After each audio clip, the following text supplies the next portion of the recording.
Conferencing Center. Please enter a conference ID followed by pound.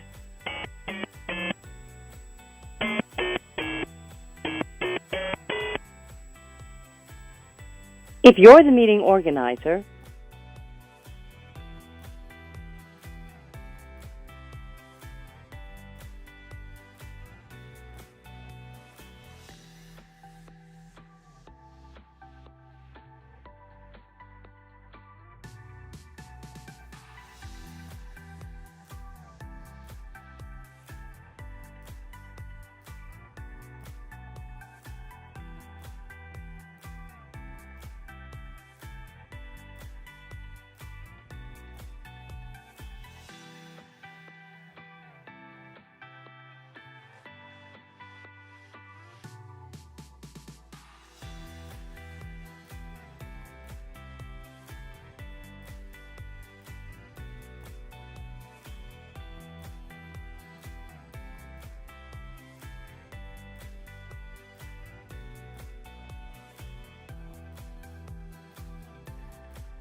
good afternoon, everyone.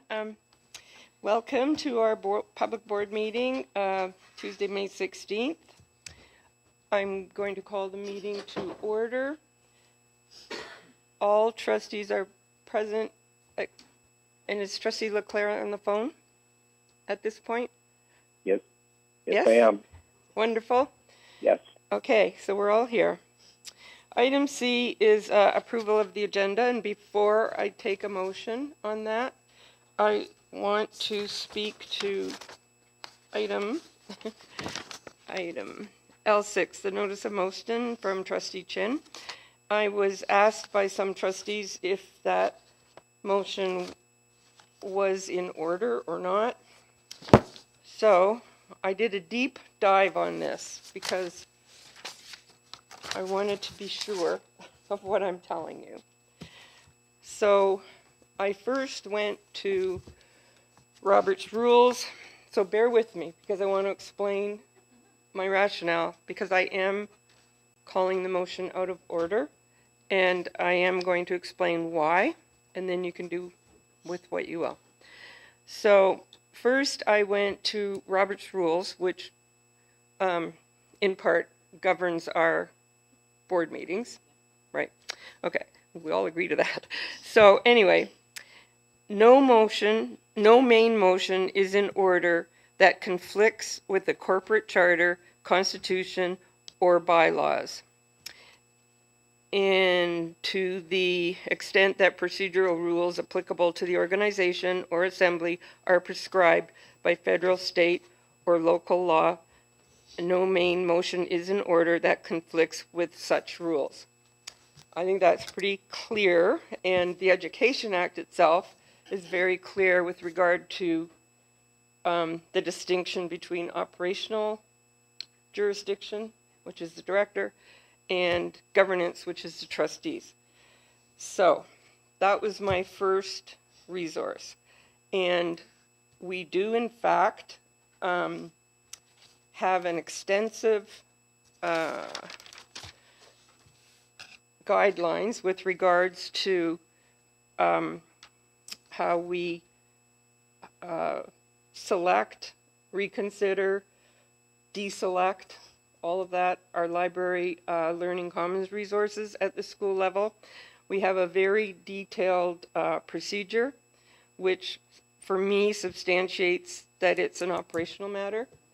It is about 8 pages long, and it goes through all of it. It goes through the rationale, it goes through the responsibility, that it's the responsibility of the schools, ultimately the principal. There are guiding principles for how they select their materials. There's selection criteria that are supposed to be used. There's selection tools. The interesting thing for me was that the guidelines use our educated staff members who have specialties in library science or English, or or the principal who has extensive experience, and it also uses other resources that come from high standard literary organizations, and they're listed here. And it covers books that come in through donations and gifts, because we know they do. We know that there are different ways for materials to come in, but they still get vetted the same, and it's the principal's decision to let them in the door or not. And then there is a large section on requests for reconsideration of any of these materials. There's a whole process in place. There's a process for deselection and weeding of material, and there's criteria that has to be used for that, including content evaluation. And there's a long list of items under content evaluation. And then we come to the form that is available to anyone, any staff person, any member of the public, any parent who wants to request reconsideration for any of these learning resources. So the person, be it a parent or a staff person, can fill out the form. It asks, some relevant questions like, what is this? Is it a book? Is it a digital resource? What is it? The title, the author, the copyright date. Point of order. I'm Point of speaking. order. Yeah. There's no point to make. Sorry. Okay. Sorry. And then it asks. Says, please respond to the following questions. If there is not sufficient space, feel free to use additional sheets of paper. So it allows you to say everything you need to say. Did you review the entire resource? If not, what portions did you review? What do you object about this material? Please be as specific as possible and provide page numbers if appropriate. Number 3, what do you believe is the main purpose of this resource? Number 4, what do you feel might be the result if a student reads or uses this resource? And then it gets submitted to the school principal, which is the proper place. And then it goes from there to the superintendent of program. And then the resource, whatever it is, gets fully reviewed, which I think is somewhat duplication of the notice of motion, which to me makes the notice of motion redundant. The other thing is that I looked at, so it's the Roberts Rules guidelines. There is a process in place. And the last point I wanted to make is that in accordance with our bylaws, Article 10:30, is that an ad hoc committee is to deal with a specific matter. They meet a few times to deal with whatever that is. Then they submit a report to the board of their findings, and that report includes a recommendation to dissolve the committee of whatever their mandate was, because it has been fulfilled. It's like a one and done. It's a one item. You do it might take you 1 meeting, 10 meetings, whatever. It's one and done, and the ad hoc committee gets dissolved. And a good example is the recent ad hoc committee on transportation that we had. And I know Trustee Chin was a member of that committee. And they met, they made a report, they dissolved. And in this particular motion, I think it's a misuse of the purpose of an ad hoc committee. So I don't think that that's appropriate. So for all those reasons, I am ruling this motion out of order. And I forgot to bring a pen. Here's a pen. So Whoever's phone that is, they need you turn it thanks. So on your phone. is it on? Somebody's phone is dinging. Okay. So now I am ruling that L6 be removed from the agenda as being out of order. You don't need to. No, it's my ruling. Trustee Armstrong? May I ask a question about this whole process? Not what you just did, about, you said that the student advisory councils can approach the principal themselves, like if the principals Anybody can. Sorry? Anybody can? Okay, but if there was a student advisory council who wanted to participate in what the motion was saying, is there anything that stops them from approaching the principal and say, listen, any new books that come in, can we just have a look first? Can they do Ma'am, Sorry. point of order for Yes. this particular thing, please. I think there's an Good point. opportunity if you want to challenge the chair on the ruling. that? No, I'm not challenging the chair. Okay, but I think at this moment you've made a ruling, ma'am. Is that right? So at this point, you either challenge the chair or we accept it. And if you want to challenge the chair, you challenge it on grounds where the reasoning you just gave has some sort of loophole or, wrong advice or whatever.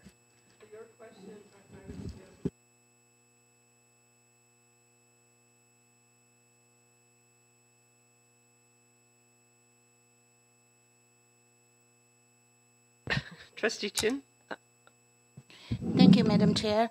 And I'm going to challenge your decision because since you already said a lot, and I think it's not a place for here to debate. And it's necessary to debate in the public meeting. This is And a public meeting. I'm sorry, yeah, Trustee Chin. it's not right now to debate it, cause and I think we have surveillance, responsibility, and we do find that Point of order. Sorry, Trustee Chin, but, yeah, Pardon? okay. This is a public meeting. This is my right as chair to call that motion out of order before we approve the agenda so that we know what the agenda is going to be for tonight's meeting. If you have the right to challenge my decision, okay? You leave it there and see if you need to have a seconder. So is there someone who would like to second that motion?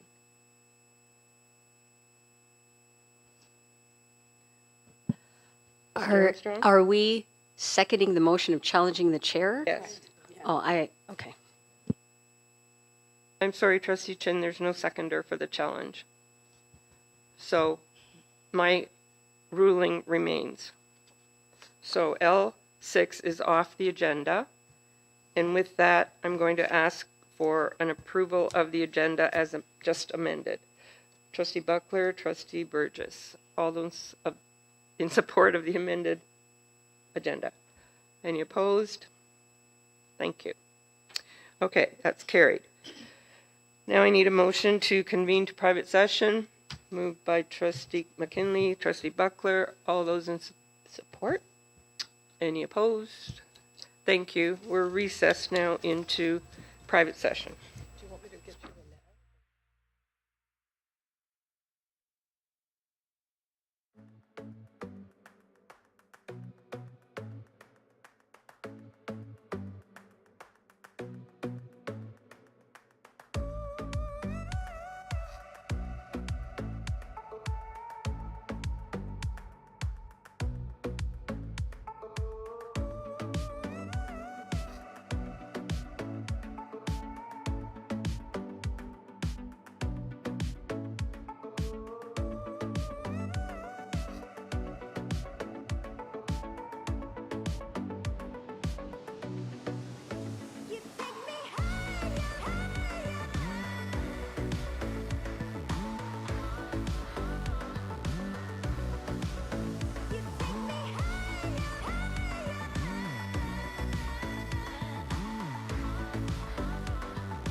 like you.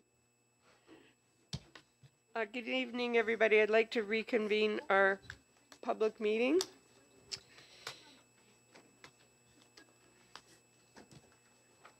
And I would like to invite Trustee Burgess to present the land acknowledgement.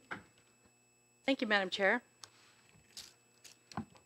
We acknowledge that we are on land and surrounded by water, originally inhabited by Indigenous peoples who have traveled this area since time immemorial. This territory is within the lands honored by the Wampum Treaties, agreements between the Anishinaabe, Haudenosaunee, Lenni Lenape, and allied nations to peacefully share and care for resources around the Great Lakes. Specifically, we would like to acknowledge the presence of the Three Fires Confederacy, the Ojibwe, the Ottawa, Potawatomi, and Huron-Wendat peoples. We are dedicated to honoring Indigenous history and culture while remaining committed to moving forward respectfully with all First Nations, Inuit, and Métis. Thank you very much. For those who weren't here at 5:30 for the opening of the meeting, I would just like to say that for attendance, we have, I believe, Trustee Leclerc on the phone, correct? So all trustees are present.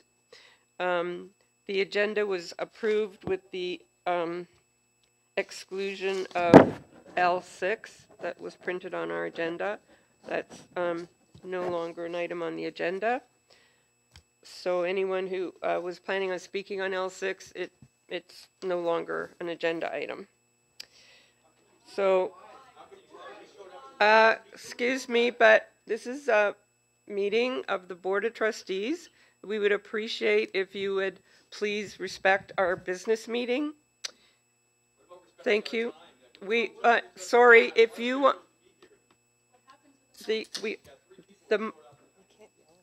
sorry, I'm going to continue with our meeting, and if you can't respect our boardroom, then we're going to have to ask you to leave.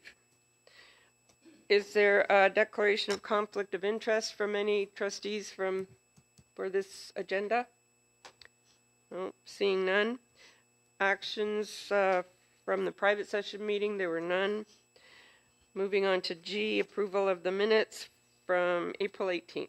A motion from Trustee Nelson, Trustee Cook.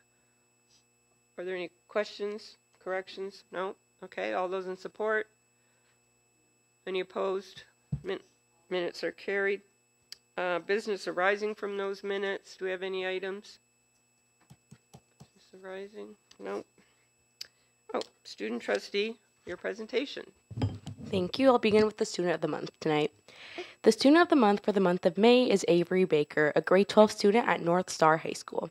Avery is an outstanding role model for this month's theme of volunteerism. Since the age of 3, Avery has dedicated her time to the art and craft of dance. Volunteerism may be seen by some students as a task to be completed, but Avery saw this as an opportunity to give back to a place that had shaped her into the person she is today. Avery has collected almost 400 community service hours, giving back to others by teaching dance to children. Throughout this time, she has become a role model and mentor for young dancers at the dance bar, instilling a love of dance and creative expression. Avery is an active and passionate member of the North Star school community. In her role on student council, she always volunteers for additional responsibilities. Avery is a North Star peer mentor, offering her time to tutor North Star students and helping grade 8 students make the transition to high school.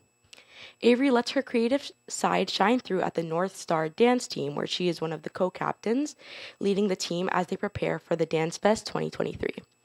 To support their trip, Avery organized a face painting fundraiser at the North Star Spring Festival in April. Avery is an exemplary North Star wolf who views volunteerism as a valuable way to give back to the communities that have shaped who she is today. Congratulations, Avery, for being selected by Student Senate as a Student of the Month for May.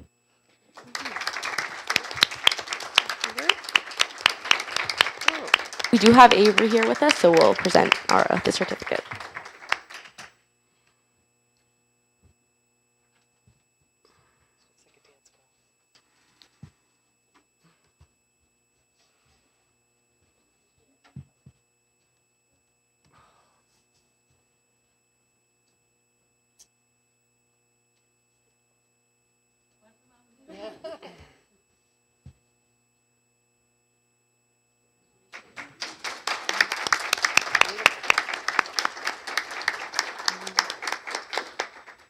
Congratulations, Avery, from all of the trustees. Congratulations. Thank you. Congratulations to Avery. And we'll continue on with our student trustee report for this evening. Good evening, trustees, senior administration, and Director Kelly. This May, we celebrate and acknowledge Asian Heritage Month and Mental Health Awareness Month in Canada. Student Senate met at Kingsville District High School for our monthly meeting. We were excited to welcome student well-being special assignment teacher, Ms. Jody Nolan, who led us through mindfulness practice and shared some well-being research and tools. Senators found the presentation relaxing and embraced the opportunity to create a mind-body connection that improved their focus throughout the meeting. Many students expressed that they would use these practices to support them in school as well. We also welcomed Human Rights and Equity System Advisor Ross Salvador, who sought our input on the board's draft of expected practices for responding to discrimination. Students asked lots of questions and provided objective feedback on the draft. Thank you to both Roz and Ms. Nolan for their time at our meeting this month. In acknowledgement of Mental Health Awareness Month, Student Senate has created a video for students on how to access mental health and well-being resources through the board website. Follow us on Instagram at GECDSB Student Senate to see our video and other posts from our Senate. As our school year wraps up, student senators are excited about graduation, prom, and student council elections. As well, Aya, Colin, and Sareem are looking forward to the OPSA ECO annual general meeting this weekend in Toronto. The conference will provide our incoming student trustees with valuable tools and information for their upcoming term. One of OPSA ECO's core priorities this year was encouraging school boards to support student trustee governance and the ability for student trustees to independently move and second motions in the boardroom. Today, myself and student trustee Kanafer recommend that the GECDSB send a letter of advocacy to the Ministry of Education with copies to local MPPs and coterminous school boards calling for an amendment to the Education Act, Section 55.4, to allow student trustees to move and second motions. Thank you. Thank you for your report and your request for an action item. Are trustees by consensus interested in sending a letter, or would you like a motion? Trustee Burgess? Thank you, Madam Chair, for the question, but I support it, and I think that advocacy to have that is really wise. It was given to us at the provincial level, and there are how many, 16 school boards or whatever, some very large, who have supported it. It's not about getting more than a recorded vote. It's about the ability to put something on the floor without having one of us put it there. So I would strongly suggest we do that. Is there any trustee who would not agree to this support? So we can by consensus. Oh, sorry, Trustee Armstrong. Could I have clarification on exactly what we are voting on, please? Okay, we aren't voting on anything. I'm asking if everybody would support a letter to the ministry, to the MPPs, to the other school boards, advocating on behalf of the student trustees that they have the right to put a motion on the floor. Currently, they don't have that ability. Okay, thank you. Okay. So, do we, by consensus? By consensus, we'll get that letter out as soon as possible.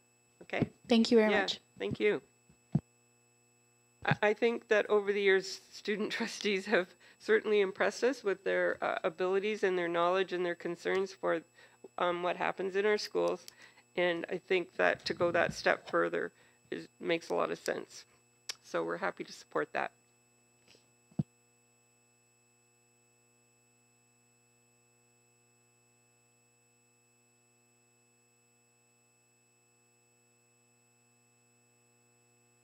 We don't have L6 anymore.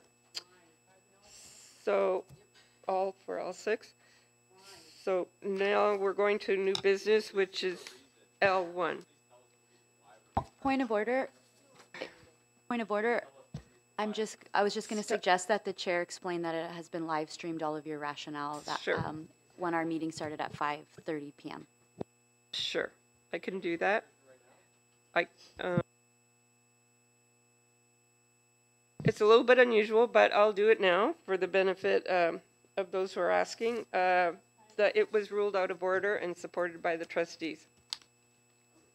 Yeah, it was ruled out of order for a number of reasons. The reasons Like, I can't review it all in detail, but It's live stream. it was ruled out of order. Point of order, it's available on the live stream. It was ruled out of order by the, well, I have to make the ruling, and the trustees supported it. It's not question period from the audience. It's been ruled out of order, and if you'd like to know why, then listen to the live stream. We need to move on. We are. Thank you. Well, Thank you. Excuse me.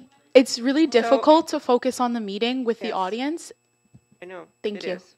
So I we're going would to- suggest that the room be cleared if it continues. Thank you. It Point of will be. order. Point of order. Point of order, please.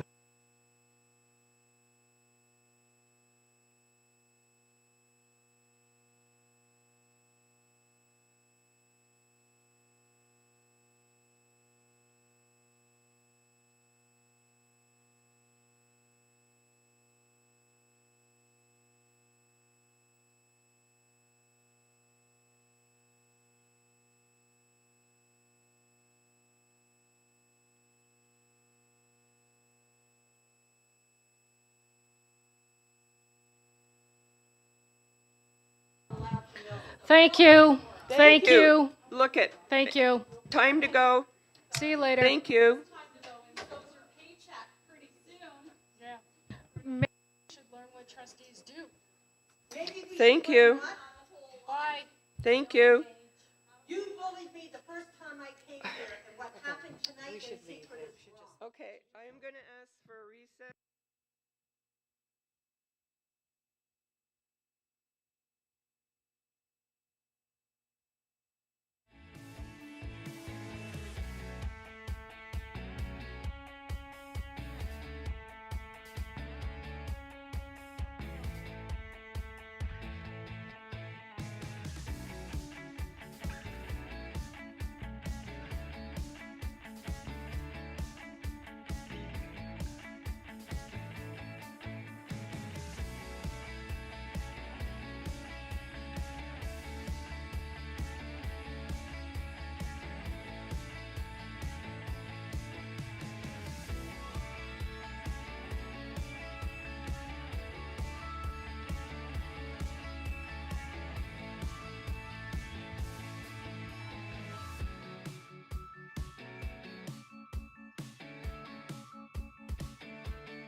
call the meeting back to order, and we're at item L1. It's a good news item with regard to the construction plans for Northwood Public School. Would someone like to put the motion on the floor? Trustee Cook, Trustee Sipcar. Any questions? You have the information in your packet. Trustee Sipcar? Yes, thank you, Madam Chair. Through you to administration, I was not able to attend the open house, but I see that there was the comments and collected there. But my one question that I would have asked if I had attended was this addition, is it, I don't know how to say it, but enough space? Essentially, are we building still at the correct capacity? Because we know that this is often a struggle with any builds, but with this addition, I'm just wondering, is it meeting the capacity needs for Northwood at this current time?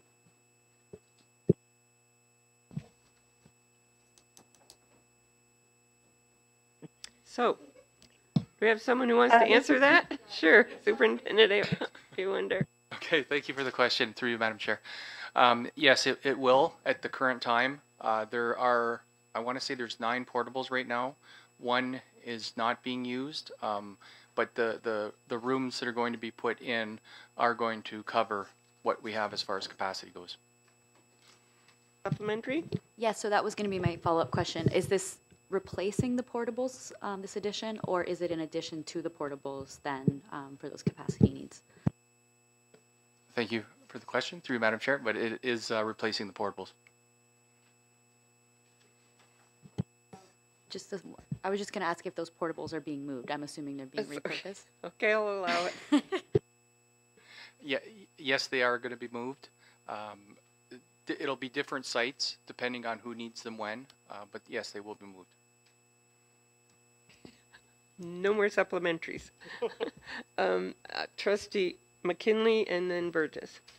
Okay, I kind of have 3 related questions around numbers. Nope. Basically, how many students do we currently have at Northwood? Do you know? Yeah. So, go ahead. Once again, thank you for the question, and through you, Madam Chair. It's right now is probably about 950. It does fluctuate any given month, but it's around 950 right now. You can't keep so.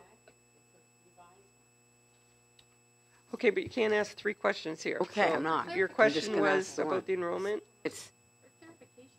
So you have a supplementary to that question on enrollment? Yeah, with over 950 students, I took a little drive because it's not far from my house, and I know that we've had at least 2 other additions to my recollection. Would that be right? Okay. And where do we have, will we have room for yet another addition after this one? Because after driving through the area, there's still a whole lot of development coming up. And I feel like this is not going to, it's going to be all landlocked.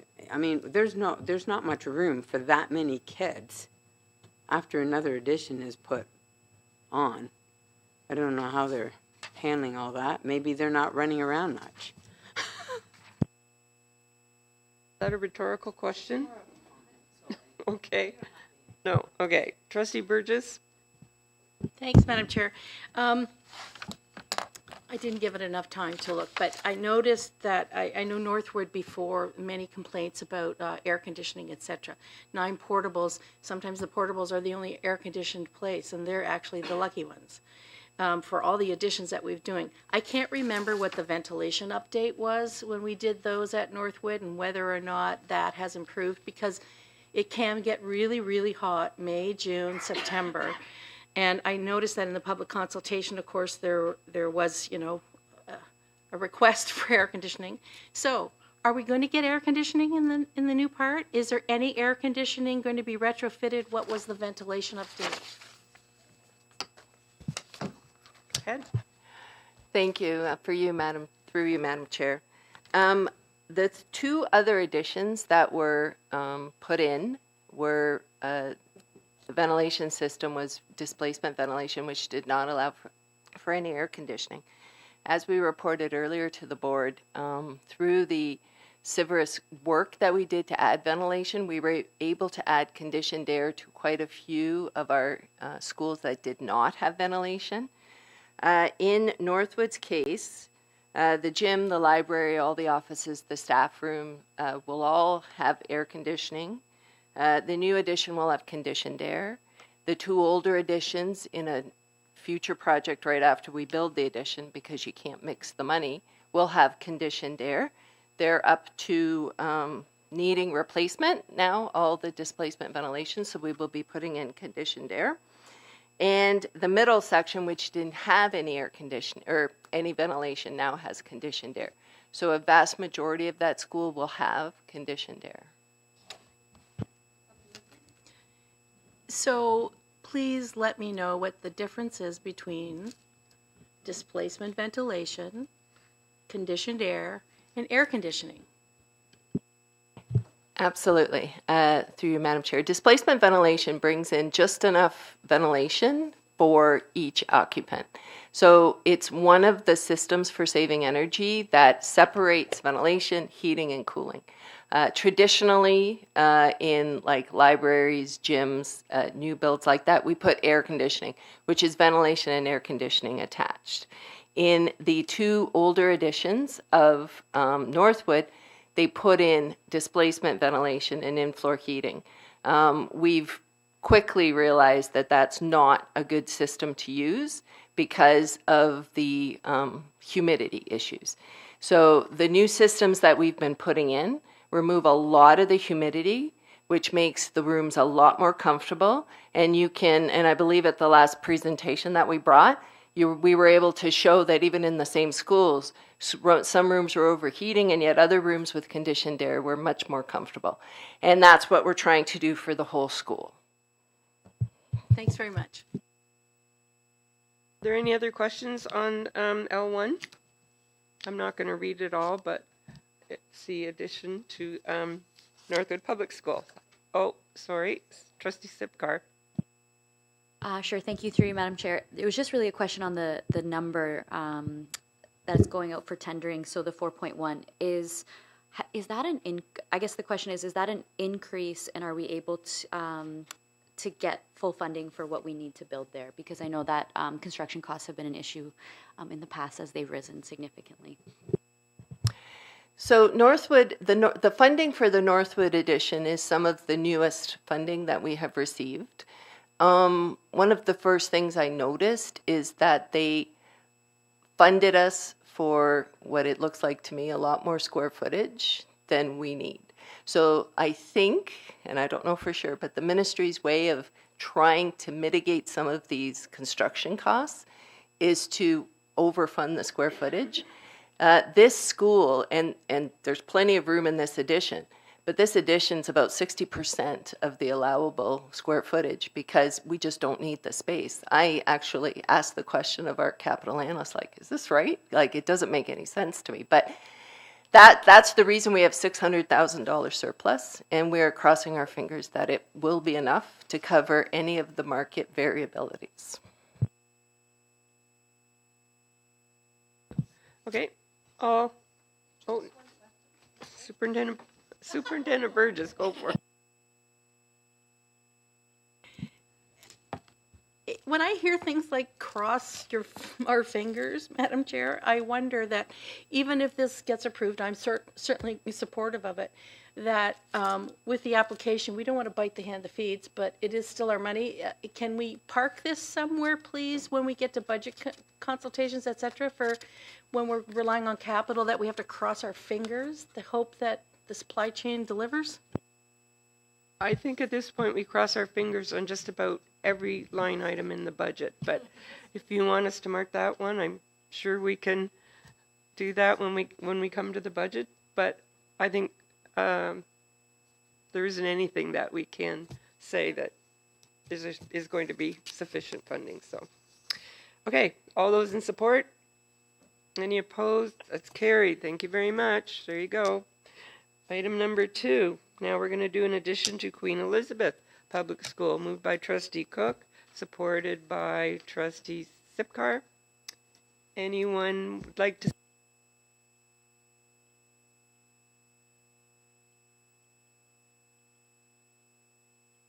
All those in support? Any opposed? That's carried too. Somebody's got a lot of work to do. Yep. L3 is the update on the policy for procurement as presented. Trustee Cook, supported by Trustee McKinley. Any questions? No. Any questions? Trustee Chin? Thank you, Madam Chair.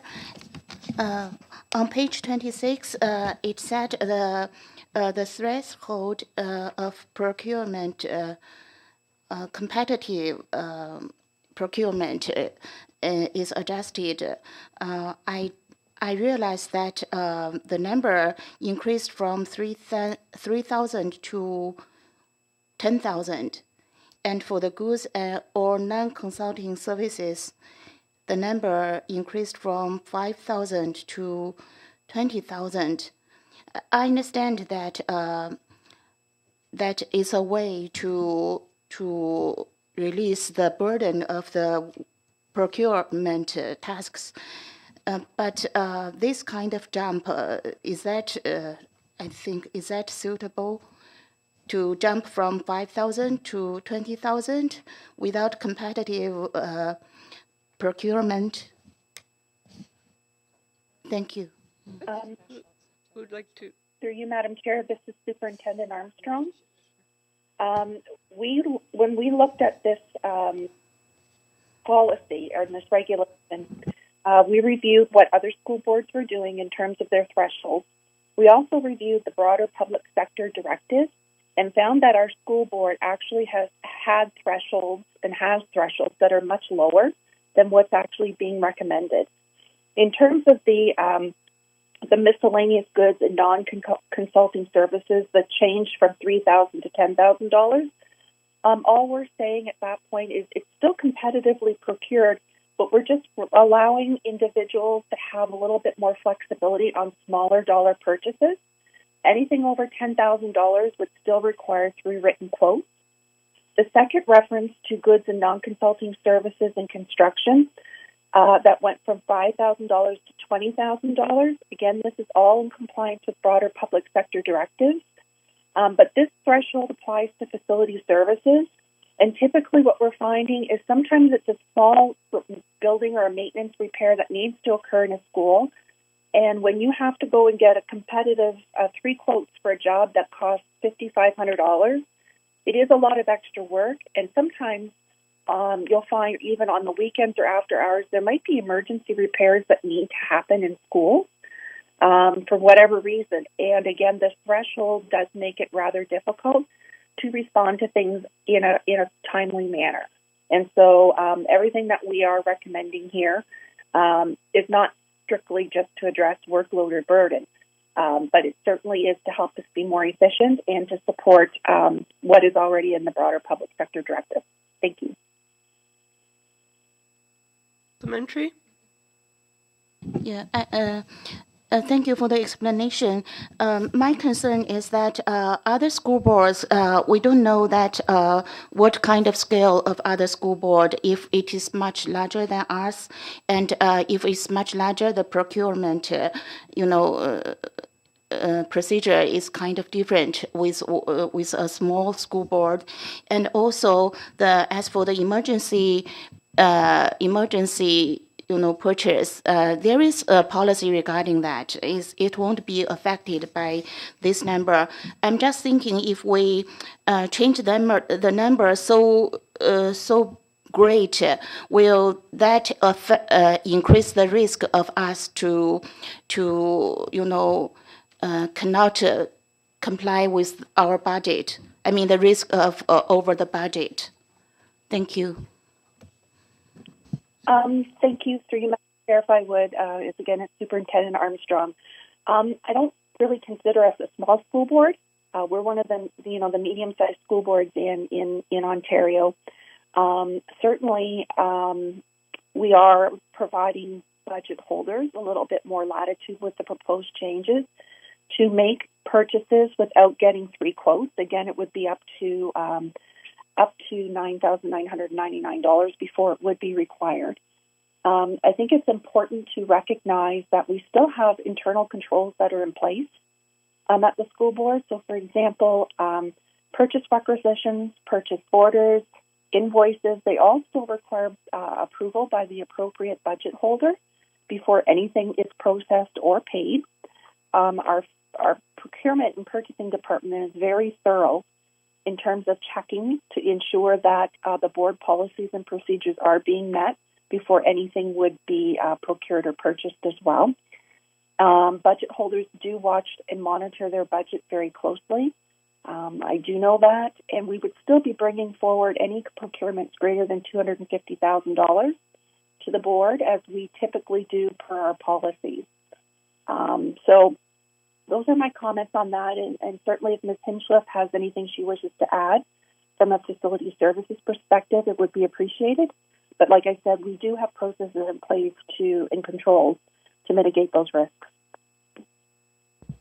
Joanna? Thank you. Through you, Madam Chair. Having lived with that $10,000 limit for several years now, it's getting hard to even function. We cannot even get contractors to provide 3 quotes. It's handcuffed us on several occasions to the point where we couldn't do the work because we didn't meet the 3 written quotes. The cost of inflation and everything that's gone up, $10,000 just does not do what it did 5-10 years ago. So I would really appreciate the difference in the money for sure. It'd make our lives a little bit easier, and it would make the ability for us to do our work a little bit easier. Thank you. Thank you. Thanks, Madam Chair. I'd just like to say that I had a question, but it got answered in the words internal controls, because we had this presented with the same responses that Superintendent Armstrong gave us at Policy Committee, and the discussion was there at the committee. And we thought about it and we discussed it, and you will see on page 27, the board's policy committee has reviewed it and has put it forward, because all of those questions were asked and answered. And one of the big things was about the delay in fixing things, because you're trying to find something and we're handcuffing, as I heard the word, to get quotes, and when you're really just trying to fix the darn thing, and I trust the budget holders. They know their work. So I support this. Thank you. And it's also been a very long time since the limits have changed. They've been at that level for long, too long. Any other questions? Nope. Then I'll take the vote. All in support? Any opposed? That's carried. Thank you.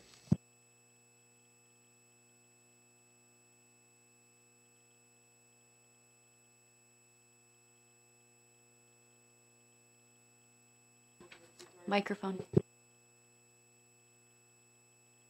Sorry. Okay, L4, the policy and regulation, the updated version with regard to school councils, moved by Trustee Cook, supported by Trustee Buckler. Do we have any questions? Pages 50 to 60 of your board package.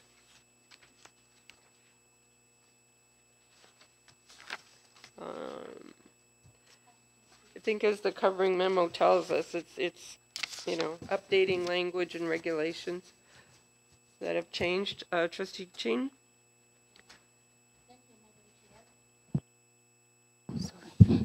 Thank you, Madam Chair. I have a question regarding the committee, the GECDSB committee, and sorry, this is the school council. Oh, sorry. Oh, okay, that's fine. I will wait. Thank you. Okay, thank you. Any questions? No. Okay, then I'll call for the vote. All in support? Any opposed? That's carried. Thank you very much. Now, L5 is the GECDSB policy and regulations. Amendment. Amend that page. Sorry. I was just going to move it, and then if there's a Moved seconder, by I can make an Trustee amendment. Sipcar and support by Trustee Buckler. Trustee Sipcar. Yes, Trustee Hatfield brought something forward to me in between our policy meeting and this meeting. On page 68, which is page 5 out of 8 on the, I think on the actual report, 12B, the second paragraph, I'd like to make the amendment to strike, I think it's for 4 years. And in consultation with Trustee Hatfield, it just wouldn't make sense after 4 years to charge because they're no longer available. So it was a bit redundant. If there is anyone else who wanted to speak to it or have questions, but that would just be the amendment that I have on the floor. So move the policy. Sure. I'll read it to you. I have it in front of me. Okay. So it says the minutes of GECPIC meetings and the records of its financial transactions shall be available for examination at the board's office by any person without charge. And then it says for 4 years, meaning the 5th year, you have to pay. So then if you read the next sentence, it's minutes are posted and remain on the website for 4 years. So we need the without charge. What Trustee Sipcar has suggested is without charge, period. Okay, for clarification. Okay, that was moved and seconded. Do we have a seconder? Yeah, Trustee Buckler. Yeah. Okay. Yeah. Yeah. So all those in support of the amendment? Any opposed? For 4 years. Yeah. Yeah. So it's just without charge. Period. Period. Correct. Correct. Yeah. All those in support? Any opposed? That's carried. Thank you. So now back to the main motion. Okay, on the main motion, that's been moved and seconded. Yes, any questions on the changes? Trustee Chin? Thank you, Madam Chair. And for the GECPIC committee, fortunately, I am a trustee representative in this committee, and I see it is written the purpose of the Greater Essex County Parent Involvement Committee is to support, encourage, and enhance parent-guardian involvement at the board level to support improved student achievement and well-being. And in the policy, number 3 is that identifies strategies to remove barriers to parent-guardian involvement. And the last point, to provide a parent's guardian voice at the local level. I understand that it's at the board level to provide a parent guardian voice. And regarding what happened today, I'm asking what the GECPAC can do to remove the barrier, the misunderstanding between parents and the board, and to provide parent guardian voice at the local level. Thank you. So the policy refers to how GECPIC has a role in helping us to get student voice, or us parents' voice, and it comes in a formal way through GECPIC, through their reports to the board. As far as I know, the concerns regarding the books has a lot of concerns in the parents, and they are our main holders. How can we encourage them to speak out in the board level? But that would be if the parents wanted to take it to GECPIC. GECPIC could take that on as an issue. Thank you. I think it's their legal right to speak here regarding this issue. We're talking about GECPIC, Trustee Chin. We're talking about GECPIC and their policy and regulations and their bylaws. They have bylaws as well. Trustee Burgess. Oh, sorry. I missed Trustee Sipcar. Okay. I have supplemental question. Well, you didn't have an original question about GECPIC. Yeah. So you can't have a supplementary, but if you have a question Yeah, directly, regarding the gig pack. and I'll come back to you. Okay. So Trustee Sipcar and then Trustee Burgess. Okay. Thank you. I just wanted to quickly make a comment to say thank you to Superintendent Jeff Hillman, who did a lot of work on this policy review, but also on the previous one as well, and also for his work on GECPIC over the last, I don't know how many years, but I know that he will be retiring shortly, so thank you for your review of this issue, making prudent updates. We had a good discussion at the policy committee level about all the intricacies of trying to involve parents, so thank you for pouring your heart into doing that over the last few years, or however many years, so thank you. Thank you for that, and that goes from all of us. Yeah. Okay, Trustee Burgess. Thank you, Madam Chair. I support this as I did at the policy committee, and there was a good discussion about it. And I take the points in the policy about how parent guardian voice is at the local level, and that it's a parent majority committee, provincially mandated, and we've been proud of the progressive nature of it and some of the things that have happened at GECPIC. GECPIC voice isn't silenced, and it is can be robust, and they are elected by their peers. They are chosen by their peers, so parent voice is strong. Many of the folks on GECPIC are also members of school councils. They don't have to be. But they often are. And school councils, through GECPIC, because there has to be a liaison, voice also happens. So voices for parents, guardians, caregivers, community members can also be found channeled through school councils, and GECPIC. So I support this. I think the updates and the regulation are timely, and thanks.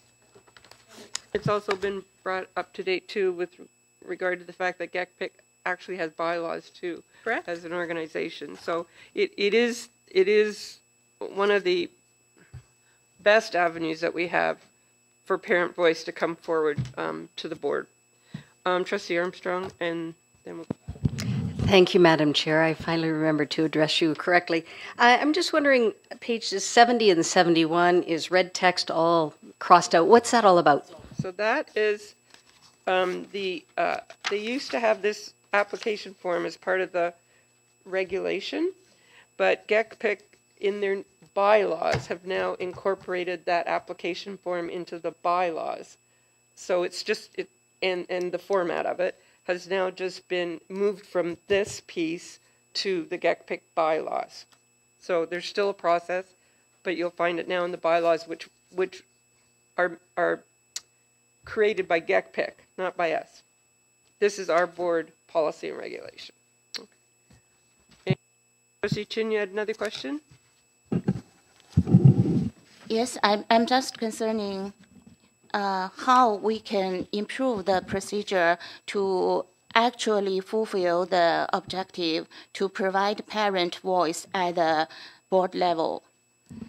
I don't think it's a good way just shutting them off and let them go. I don't think it's polite, and I fully understand their feelings. Okay, thank you, Trustee Chin. But again, that's not a question about the GECPIC policy and regulation. Yeah, that's about the procedure. How can the GECPIC jump in to solve this issue?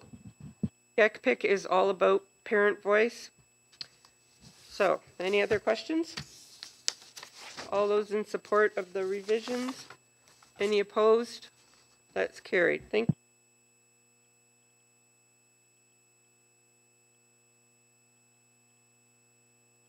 First, we have the report of the Director of Education. Thank you. Through you, Madam Chair. We have reached the middle of May, but it doesn't matter what time of year it is. There's always many notable occasions and events happening throughout our board. I recently attended a wonderful multicultural celebration at Bellwood Public School, where I enjoyed some excellent company and diverse talents of students and staff. I also couldn't pass up the invitation to visit Gore Hill Public School, where I got to spend some time with an enthusiastic group of students, of girls, in fact, in the kindergarten classroom. Last week, Education Minister Stephen Lecce was in the area for an announcement, and he took the time to visit Leamington District Secondary School with a particular interest in the culinary arts program. It was wonderful. Earth Day was celebrated in late April, and there were many ways that was acknowledged throughout the board. In Harrow, the Harrow Public School environmental team planted a tree to mark the occasion. The first week of May was Health and Safety Week. There were a number of events, including at WF Herman, where we heard from Dr. Joel Moody, the Chief Prevention Officer from the Ontario Ministry of Labour. Some students also spoke about what they're learning through a health and safety program that's getting them ready to join the workforce. Those April showers were so prevalent, but they did indeed bring May flowers. The ones sprouted inside an art class here at Glenwood Public School. And we enjoyed some nice weather during our annual Fit Week. These students from Hetherington Public School got their daily physical activity during a walk through their neighborhood. This is also the time of year for some extra running, jumping, and throwing during track field days, and there are some of track and field meets, and there are some of the students here who participated at Bell River Public School. We were able, after a 3-year hiatus, to hold the Greater Essex County District School Board Special Olympics last week. The student athletes were rightfully prepared for the competition, which was held at Essex District High School. During the holy month of Ramadan, Muslim student associations at Massey and Kennedy were busy, fulfilling their commitment to charitable works during the holiday. They presented a check for $6,500 to United Way for the On Track to Success program. Congratulations to Peter Finney, our technologically enabled learning and teacher contact. He was honored recently by the Ontario e-learning Consortium for his work and with Brightspace API. We celebrated Employee Appreciation Week during the first week of this month, during which we announced this year's recipients of the Outstanding Service Awards, which we will present on Thursday, along with our Champions for Education Awards and 30-year service recognitions. And another thing that's coming up soon will be graduation ceremonies. These students at David Maxwell Public School are getting table centerpieces ready for their celebration. Thank you. Thank you. Do we have any questions of the director's report? I just wanted to point out that lovely picture of the director and myself and Trustee Nelson at Herman, just in case you missed it. Okay, next is a report of the OPSA director. Thanks, Madam Chair. I have distributed a report to everyone, and it, in an electronic form, does have the hyperlinks to all the reports that I'm referring to, and I strongly suggest, following some of those links and seeing what they have. OPSA has crafted several press releases recently. It's been hot news for education, and as we've experienced Education Week just a little while ago, our Education, Labor, and Human Resources Symposium, a meeting of the OPSA Board of Directors, and of course the provincial government's tabling of Bill 98, which continues to have more questions than answers. OPSA staff has kept us informed via email subscriptions, the opspa.org website, and public media appearances. Our president, you might have seen her on TVO The Agenda, for example, or in some press scrums. Let me see. And new articles with forwarding daily news clippings. TJ gives us those every day. All things education with mostly a provincial focus, but also highlighting national and international current and emerging issues. So the communication is strong. The Labor Symposium was attended by Trustees Cheen, Sipkar, and Burgess, and we had Director Kelly, Human Resources staff, and Superintendent Houston present to the participants, as well as received workshops and panelists. Thank you to them and to those who provide us with legal advice regarding tricky new areas such as human rights law, defamation via social media, and the liabilities that those governing can encounter, and which have serious and often costly outcomes for school boards. So when public funding is tight, having ethical stewardship of public resources often means having wise counsel available and solid values to serve all Ontario children in their achievement and well-being as students in our system, and supported by offering an opportunity for professional growth to understand these complex issues that come before us, often balancing competing human rights. Thanks again to our staff for navigating these waters and sharing your expertise with provincial colleagues. And I've given a link to the Labor Symposium and all the workshops. So if you're looking for all of those, a lot of it is very current law and things that we haven't dealt with before, harassment and security and safety issues. On May 9th, OPSA President Kathy Abraham and OPSA Executive Director Stephanie Donaldson presented to the Standing Committee on Social Policy regarding Bill 98, the Better Schools and Students Outcome Act. They were given 7 minutes. So I refer you to the link that I've also provided about what our submission was that was read in those 7 minutes. While Kathy and Stephanie did have that time to present, our submission represents a very wide consultation that had to be thoroughly prepared in a very short time, considering its effect on the Education Act, governance, and the role of elected trustees, directors of education, the conveyance of surplus district school board properties. It's a big omnibus bill, and the province has not allowed for a timeline that suits the gravity of its implications, in my opinion.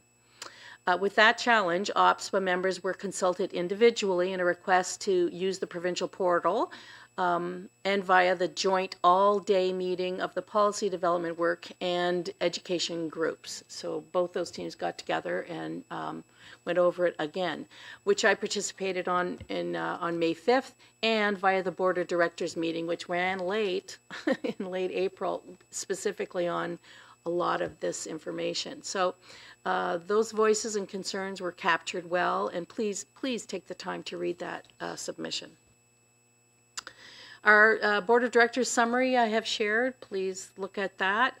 They do a great job now that they do a nice summary, so anything that's extraordinary I will highlight, or in camera you'll see it there, but otherwise it's really great. It's an attachment sent by Lisa Reinhardt on May 2nd, if you check your emails, to all trustees, and will also be included via the OPSA Connects communication. And we had a special guest, Brian Rosborough from AMO, the Association of Municipalities of Ontario, who spoke to our many commonalities and how improved connections between municipalities and district school boards in Ontario could help build better communities. We value AMO partners and have committed to strengthening that connection. Generally, our president will go to the AMO conferences, and we'll sometimes go to the different subcommittees, I'm going to say, of AMO, where the rural one or small cities, that kind of thing, large cities. But it's becoming increasingly important, and something with like Bill 98 that leads us both kind of in the dark of what's going to happen next. It's important that we get together with our municipalities on the same page to know how to convey properties that we both might want to dispose or inherit.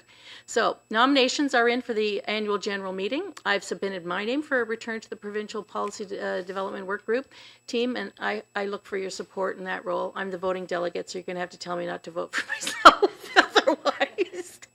It's kind of a conflict of interest. It's not really a pecuniary interest, but anyway. Please check out our AGM program and election guide, and plan on attending at Collingwood Blue Mountain in June. Our next Board of Directors meeting is there prior to the AGM, as well as our regional meetings, which will take place at its conclusion. So we all get together with all the rest of the regions. Najeri Damali Sojourner Campbell is a keynote speaker this year. I'm really looking forward to that, amongst some others. And there's some great workshops and caucuses. We have some new caucuses, and it's a great place to network with provincial colleagues to understand the commonalities and the emerging issues that might come to us and share ours. I'm really looking forward to connecting with everyone, and I hope Greater Essex has a good contingent present. So those upcoming meetings, the AGM, June 8th, Thursday is our Board of Directors meeting, and then that follows with the AGM. Regional elections are on the Saturday, June the 10th. And that would be my report. The only other thing I would maybe add is that upcoming, look for the information. I think something was sent about bring your MPP to school day. Make those connections. Take advantage of that. And if someone has said they're not available, make an appointment for another time. It's just we're trying to fit it in that 1 week. I do bring the attention to, and I've shared it with the communications, there is a scholarship that has a deadline of Friday.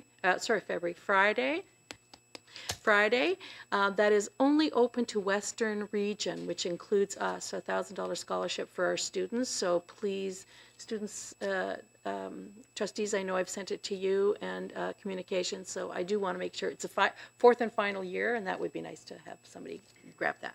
Thanks. Thank you. Any questions of the OPSA report? Nope, seeing none. If I could just add a comment with regard to take your MPP to school day. I did have a conversation with MPP Andrew Dowie about his reluctance to meet with the group.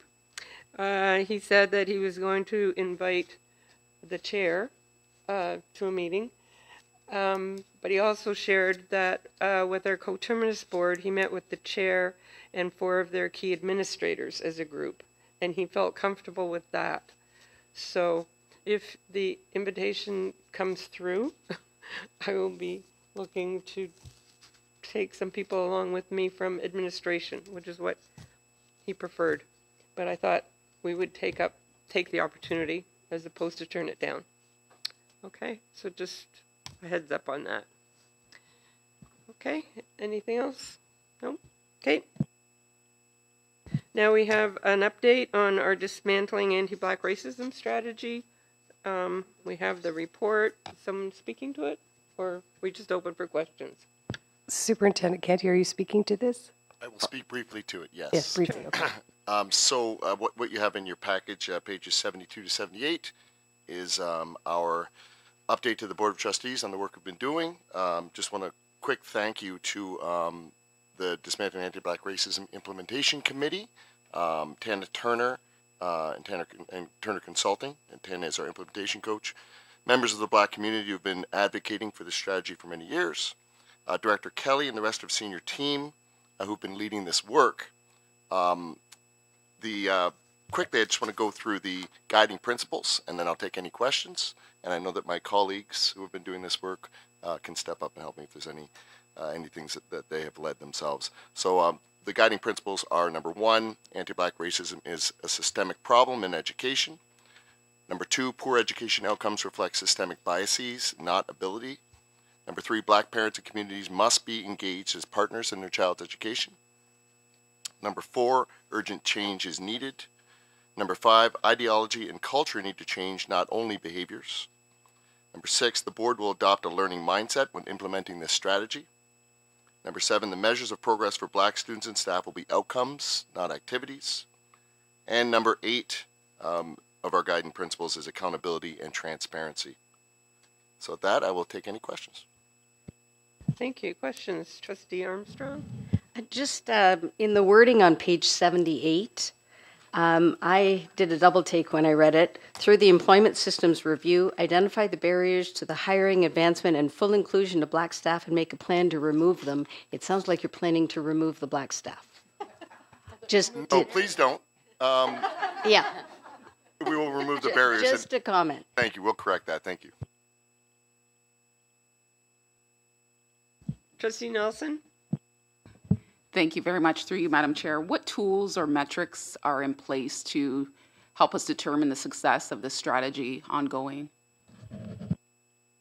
Thank you for the question. Through you, Madam Chair. What we did is we modeled the measuring tool after our operational plan.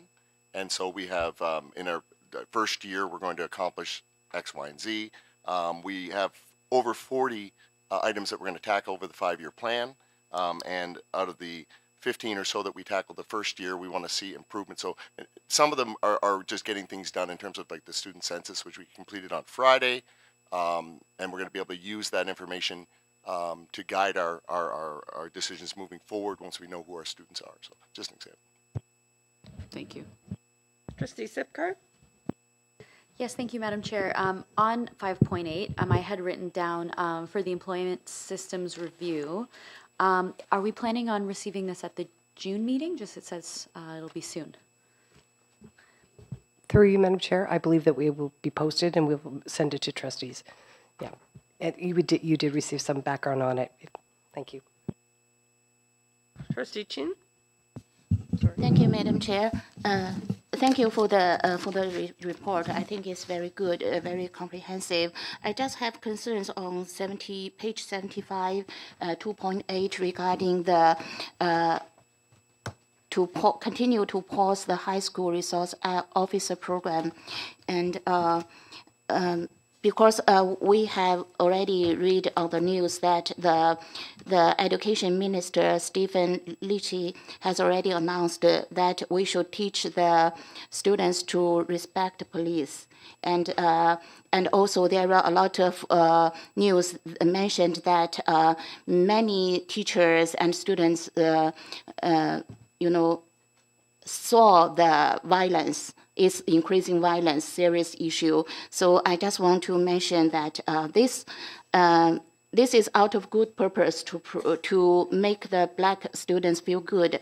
But on the other hand, we should protect the safety of the school. So I wonder if we can take it, seriously and think more and make balance on that, and both protect the black kids and the other keys. And also on the committee and advisory committee, the committee of this report, I feel that, other communities are not well represented. For example, the Asian communities and also Muslim communities. And I would like you to consider to invite the representative in this committee. Thank you. Thank you. Thank you. That was a question about the Anti-Black Racism Strategy Committee. Okay. Trustee Burgess? Thanks, Madam Chair. I just found asterisks throughout the thing, and I didn't know where the asterisks kind of went. I didn't see the footnote. But I have a question about 5.4, which is on our page 77, page 6 of the report. And it's about advocating with the board's employment assistance program. I was assigned to the GEEP committee, and I don't know if it's been raised, and I don't know when, if there's a timeline, and if there's a role for what our role would be in that way to ask at GEEP meetings, for example. Does anybody answer that? So through you, Madam Chair, you're welcome to raise at your GEEP and your committee meetings, as well as we do through LifeWorks, which is our other EAP provider. Are there any other questions about the report? Just to mention about the, through you, Madam Chair, just the asterisk on page 72, under context, it says some of the other actions overlap with other justice, inclusion, equity, and diversity actions. I know that Dr. Howitt has been putting together this for trustees at several meetings, and so it's asterisk where we've done these. Yes. Thanks for helping us with that. Anything else before I move on? Nope. Okay. Next on the agenda is the chair's report, and I do have a report for you. So earlier in the meeting at 5:30, I made reference to the guidelines for the selection and maintenance of school learning commons, our books, our library books. I talked about the guidelines that we have in place, and when I went through it, it struck me that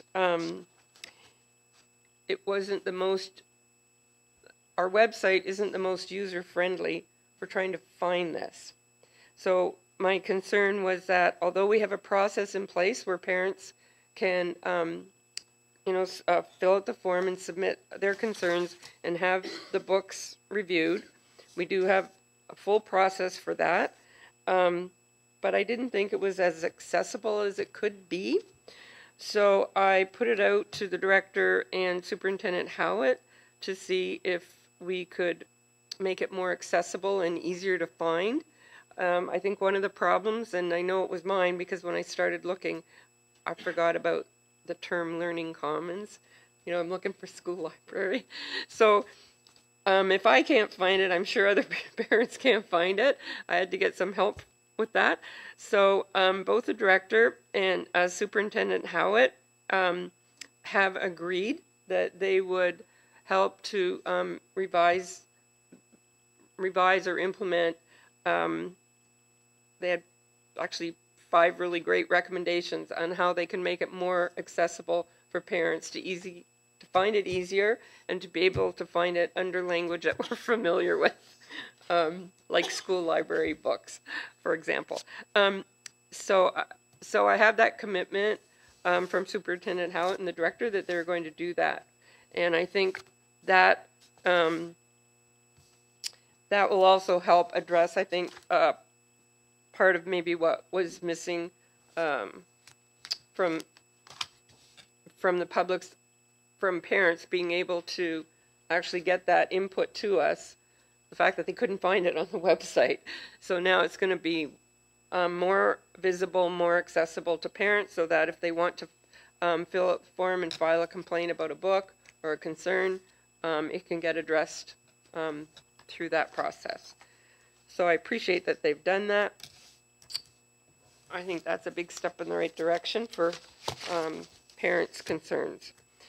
I wanted to mention that on Saturday night, I went to the Bangladesh Association International Mother Language Festival. I was invited as chair of the board and was there among other dignitaries.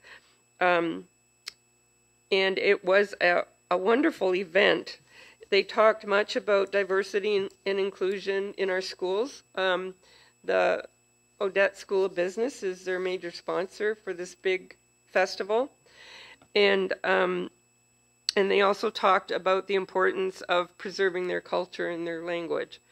And the program, it was wonderful. It had a series of dancers from all different cultures. It wasn't just the Bangladesh community.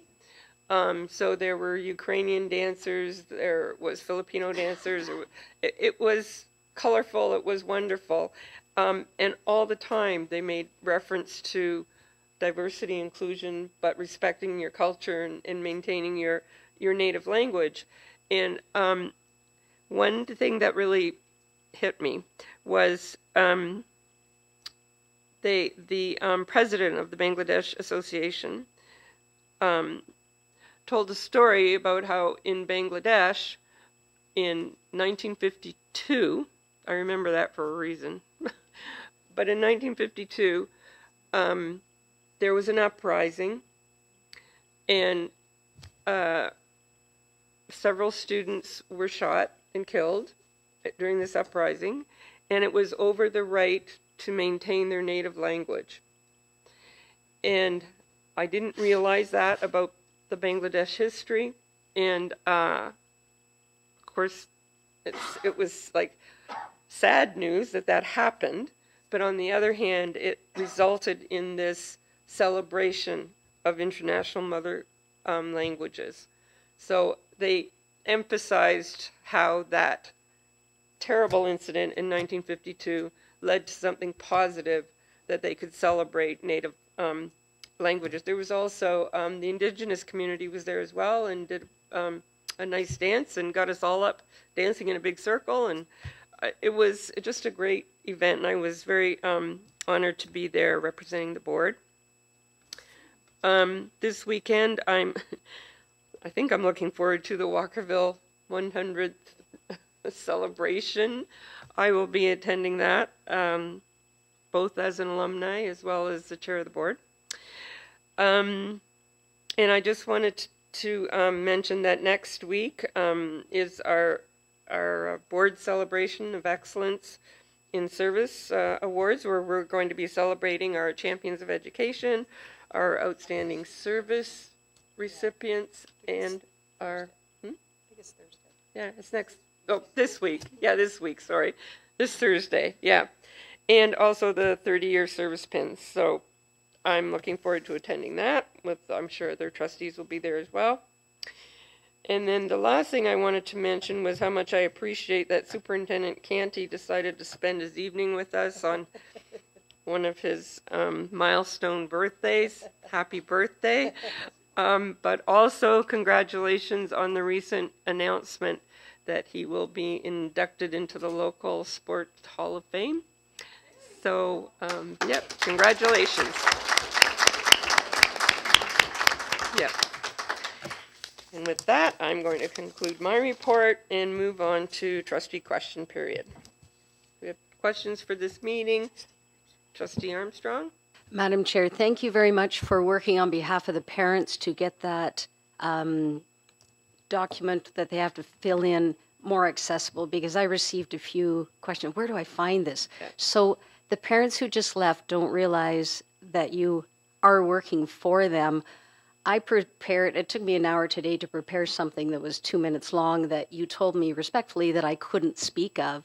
So I understand their frustration because they spent a lot of time preparing and they have left not happy with us. So they need to know that you are working for them. How do we repair their feelings? Like, this is where I'm come from, because I also couldn't speak tonight. That's okay.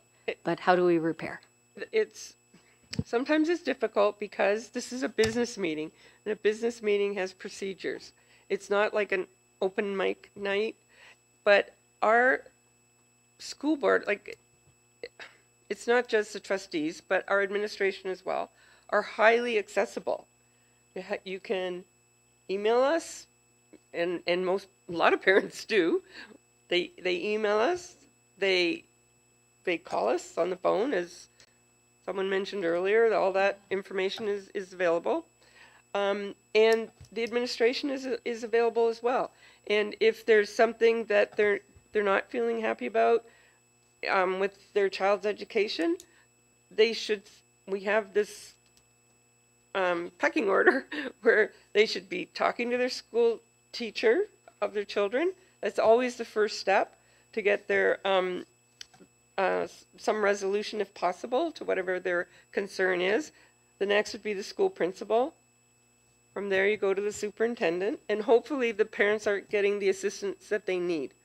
I think that a lot of parents don't understand that our board meetings are to move forward the governance of our school board and not the operations, which is the director and her staff, which includes all the school staff.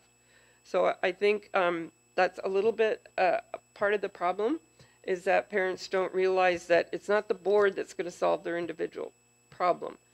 That's not our role as trustees, and that's in the Education Act. I'm not making it up. So that's why it's very important for us to maintain our protocols at our meeting, because it is a business meeting. And with that comes all our bylaws and procedures, and we respect those so that we can move along in the governance responsibilities that we have. But in terms of operations and what's happening with their schools or the materials that are being used in their classroom, any of that, they should be starting at the school level with their concerns and trying to get them addressed. Does that help? Thank you. Yes, that was a very good answer. Thank you. Thank you. Any other question? Trustee Chin? I'm sorry if I, say anything, repetitive, because my English sometimes is not good. I'm just confused that why you mentioned the database is not user-friendly for parents to get the library books. But that's one of my motion to make the committee to solve these issues. That's only one part of that.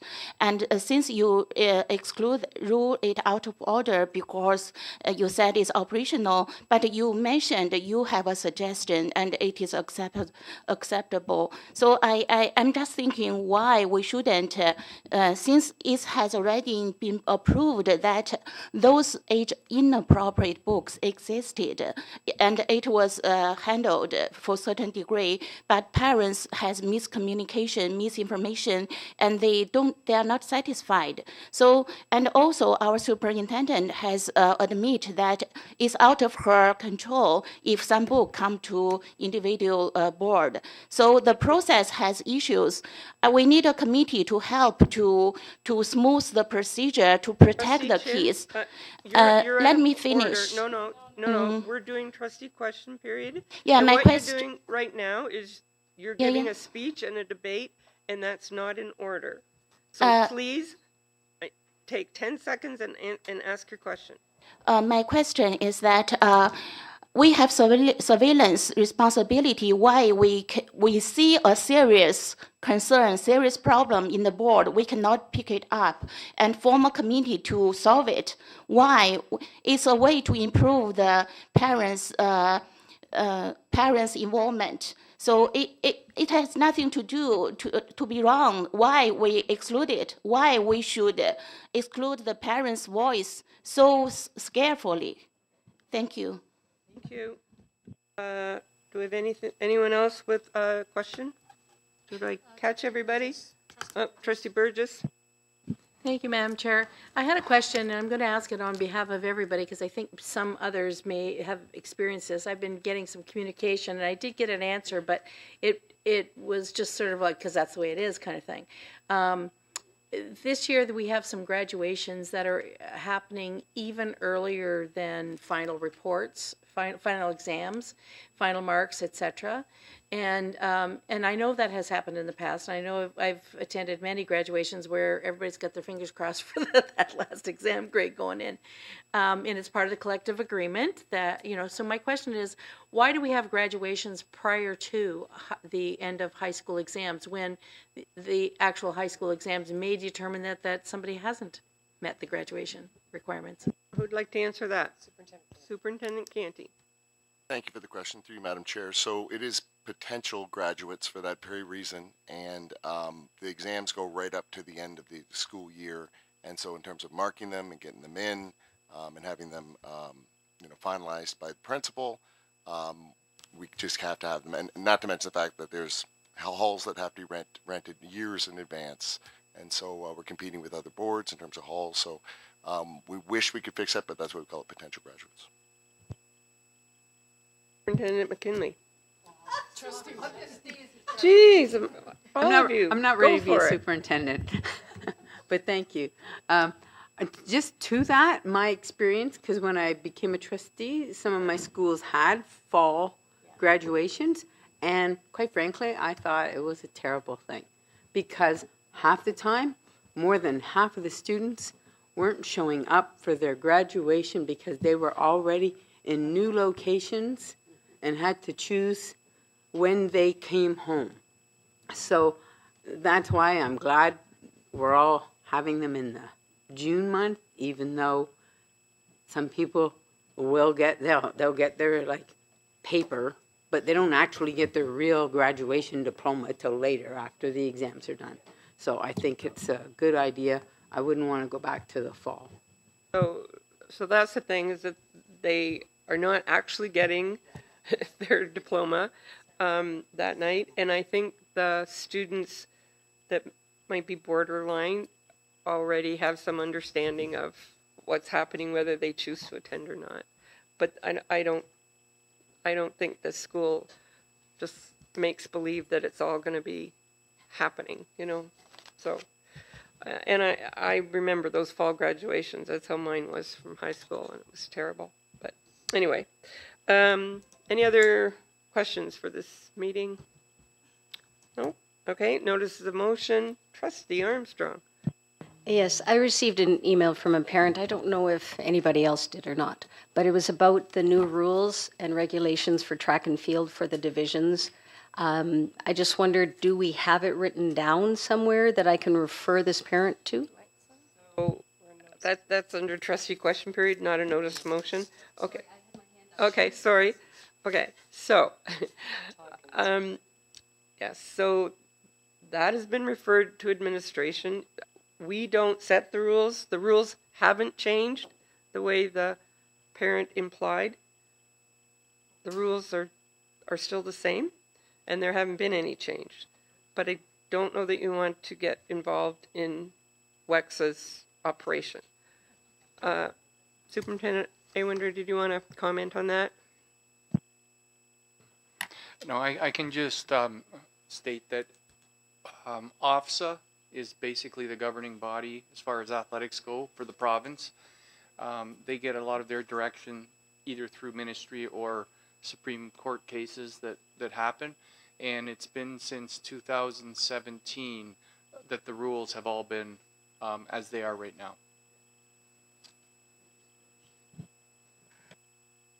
So it's not our rules, and if you're going to, we all got the email, so if you're going to answer it, you need to be very clear about that. It's not our rules. It's the Federation of the Athletic Association, and it hasn't changed. Okay. Sorry. Oh, yes, sir. Sorry, just one real quick comment. If there are any questions, just please have them call me, and I can explain the history and everything that's out there. Now, notices of motion. Seeing none. Okay. Do we have any announcements for tonight? Trustee Burgess. Thanks, Madam Chair. I did want to announce that we had a very successful show at Migration Hall with 880 tickets sold for 9 to 5. But the announcement is that on June 24th and 25th, we'll be mounting a production of Brigadoon to align with the Kingsville Highland Games. So come on out June 24th and 25th. Come and see Brigadoon. There are a lot of staff members, teachers, and a lot of students, etc., that are involved in the production. It's going to be fun. Thank you. Are there any other announcements for tonight? No. So I'm going to wait 30 seconds. No, just kidding. So we have concluded our agenda at 8:29 and a half. So with the conclusion of the agenda, I formally declare the meeting adjourned. And thank you, everyone, for your time tonight. Thank you. Ron.